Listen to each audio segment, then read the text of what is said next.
Let's start from the beginning. Not too far back, but just enough so that you get a clear picture of how this all came about. In 2018, I was beginning my last year of grad school. The year before, my class was told that we needed to find an internship, and it could be anywhere in the US. All we had to do was make sure it met our program's requirements. I was in need of some serious change, and the deeper I thought about life and how much time we have, I was like, F it, I'm going to Alaska. So I hopped in my little Subaru Legacy with my best friend and drove all the way to Alaska from a little suburb right outside of Boston. We spent about 2 weeks road tripping, camping along the way, and I had never felt more alive. I never wanted the road to end. It was something new every day. Summer ended. I spent the year finishing school and traveling any chance I got. I visited Fairbanks, Denali, Homer, Talkeetna, Anchorage, Glacier Bay, Valdez. I had the time of my life. Alaska was a life-changing experience. My view of the world dramatically shifted. It was like I was finally awake and in a place where I was my own focus. I hadn't felt that in a while. The school year was over, I moved back to Mass, I graduated, and the only thing on my mind was the Appalachian Trail. I wanted to hike the entire thing, Georgia to Maine, over 2,000 miles, but that's a story for another day. I remember being in the middle of an interview back on the East Coast, thinking I really don't want to do this. It was in that moment I decided to take some time off from a commitment-heavy job to prepare for my thru hike. Months later, just as I was about to depart, the world had other plans. I postponed my thru hike due to the COVID-19 pandemic. There I was, having no idea what to do. I decided to move to the West Coast alone, to a place where I knew no one. I've been in awe of the beauty of the Oregon coast. The rocky beaches, the pine trees in the fog, the sand dunes that go on for miles, the magic of the 101, and all the greenery. As I fall more in love with the freedom and energy of the outdoors, I realize my happiness is directly impacted by my relationship with nature. I want to continue to explore in my own way, and for me, that's living in a van down by the river.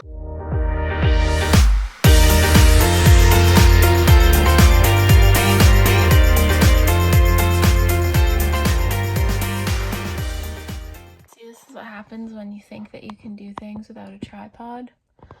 So you get creative and you put the phone wherever it will fall. Just a little dog. So I did it. I bought a van. Ooh. Figured I would share with you guys some of the things that I went through to get this van. So purchasing a new vehicle is scary. This was the one part of this whole process that I was not looking forward to, was dealing with car dealerships, talking to people who may or may not be scamming me, just trying to figure out if people are being genuine. It's really hard to do. So I just got a new ID, and once the ID came in the mail, I told myself I was going to start van shopping. And I contacted a dealership in California because I had seen a Ford Transit online 2019 with 22,000 miles on it. So they would have to deliver me the vehicle, and I also wouldn't get to test drive it. It was something that I kind of had to trust that it was going to be an okay vehicle. I had never worked with this dealership before, and I didn't know anybody who had. Luckily, I came across this van as I was driving by. I was just so excited to see a Ford Transit in a local dealership lot because there hadn't been a Ford Transit there since the summer. I had been looking out for Ford Transits in this lot for a while now. I knew once I saw it that I wanted to jump on it because also in this area, these Ford Transits go really fast. And it was like the minute that I was about to sign papers on the van in California, I saw this. And in that moment, I just knew that that van needed to be mine. I'm so happy. So this was my first time purchasing a brand new vehicle. Any vehicles that I had bought in the past had been from a used car dealership, but the prices were very low, so it was just, you hand over the cash and then the transaction's done. Learning how to finance a vehicle, looking into the type of interest rates that I should be looking for, also giving all this detailed information about my personal life to try to figure out what my rates would be. All of that was really new to me. I did not have one course in high school that taught you about financing a vehicle, interest rates, credit scores. I think most people can agree with me too that that's something that just needs to be taught. And I felt like I didn't want the car dealer to know that I was confused because I didn't want him to take advantage of something that I didn't know about. I did a test drive around the block, and then when we started to talk numbers, I said, let me get back to you. I'm gonna call a friend of mine. So I ended up calling one of my friends who works in sales, not specifically car sales of another kind that involves negotiating with people, kind of understanding the tactics of salespeople to see if there was anything special I could say to try to remain in my budget. And this was the first time that I was financing anything, so I was a little bit confused.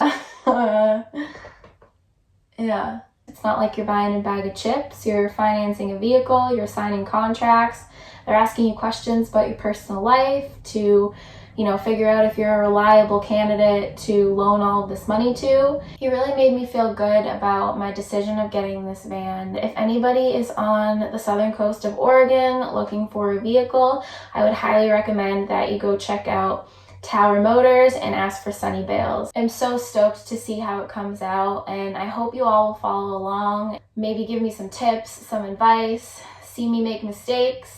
Maybe I'll walk you around a little bit and give you a taste of what I'm working with. I can stand in it, which is great. There's a backup camera too, which will be super helpful driving this big bus around. My aunt has a Ford Transit, so this isn't the first time that I've driven a Ford Transit before. I've had a little bit of practice, but I'm so used to driving my little Subaru that it's definitely going to be a learning curve. That kind of hurt. That was the first time that I smacked my head on the ceiling. I'm sure there'll be plenty more times though, so don't worry. I feel like I have so much space. Yeah. No one's gonna mess with me in my van. Bam.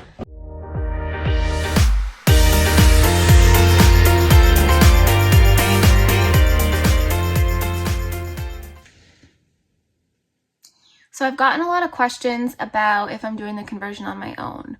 Yes and no. What I did was I hired oh, the lights just went out. Setting the mood here. I'm going to be doing the designing, the decorative pieces, the aesthetics, the painting, the staining, the tiling, pretty much all the pieces that make the van feel like home for me. That's going to be all left to me. But the van conversion company will be doing electrical, solar. They're going to be installing a work-friendly bed space. So it's going to be a bed that converts into a table, which will be great for me because that's something that I need, especially if I'm going to be working on the road.